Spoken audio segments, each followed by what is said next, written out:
നമസ്കാരം, ഭാരത് ലൈവിലേക്ക് സ്വാഗതം. നരേന്ദ്രമോദി വീണ്ടും ഒരിക്കൽ കൂടി ഇന്ത്യയുടെ പ്രധാനമന്ത്രിയാകില്ലെന്നും ഇക്കാര്യം നിങ്ങൾക്ക് എഴുതി വെക്കാമെന്നും രാഹുൽ ഗാന്ധി വെല്ലുവിളിക്കുകയാണ്. എന്നാൽ രാഹുലിന്റെ ഈ സ്വപ്നം മലർപ്പൊടിക്കാരന്റെ സ്വപ്നമാകുമെന്നത് മറ്റൊരു യാഥാർത്ഥ്യമാണ്.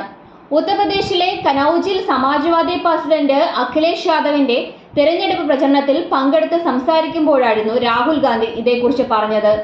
കഴിഞ്ഞ വർഷങ്ങളിൽ ഇന്ത്യ മുന്നണിയും അഖിലേഷ് യാദവും ചെയ്യേണ്ടതൊക്കെ ചെയ്തു. ഇപ്പോൾ ഉത്തർപ്രദേശിലെ ജനങ്ങൾ ഒരു മാറ്റം ആഗ്രഹിക്കുന്നുണ്ട്. അതുകൊണ്ട് തന്നെ യുപിയിൽ ബിജെപിക്ക് കനത്ത പരാജയം ഏറ്റുവാങ്ങേണ്ടി വരും.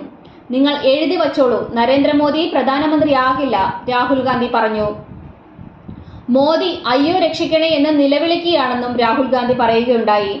ഉത്തർപ്രദേശിൽ ഇക്കുറി ബിജെപി കനത്ത തിരിച്ചടിയാണ് നേരിടാൻ പോകുന്നത്. ജനങ്ങൾ അത് തീരുമാനിച്ചു കഴിഞ്ഞതാണ്. ജനങ്ങളുടെ എല്ലാം മനസ്സ് മാറിക്കഴിഞ്ഞു. കഴിഞ്ഞ 10 വർഷത്തിനിടയിൽ നടത്തിയ പ്രസംഗങ്ങളിലൊന്നും നരേന്ദ്രമോദി അദാനിയെയോ അംബാനിയെയോ കുറിച്ച് ഒരക്ഷരം പോലും മിണ്ടിയിട്ടില്ല. ഇപ്പോൾ മോദി ആകെ പേടിച്ചിരിക്കുകയാണ്. ഭയപ്പെടുമ്പോൾ ചിലർക്ക് തങ്ങളുടെ രക്ഷിക്കുമെന്ന് വിശ്വസിക്കുന്നവരുടെ പേരുകൾ വിളിച്ചു പറയാറില്ലേ, അതുപോലെ രക്ഷപ്പെടുത്തണമെന്ന് മോദി തന്റെ 2 സുഹൃത്തുക്കളുടെ പേര് വിളിച്ച് അയ്യോ രക്ഷിക്കണേ എന്ന് നിലവിളിക്കുകയാണെന്നും രാഹുൽ ഗാന്ധി പറയുകയുണ്ടായി.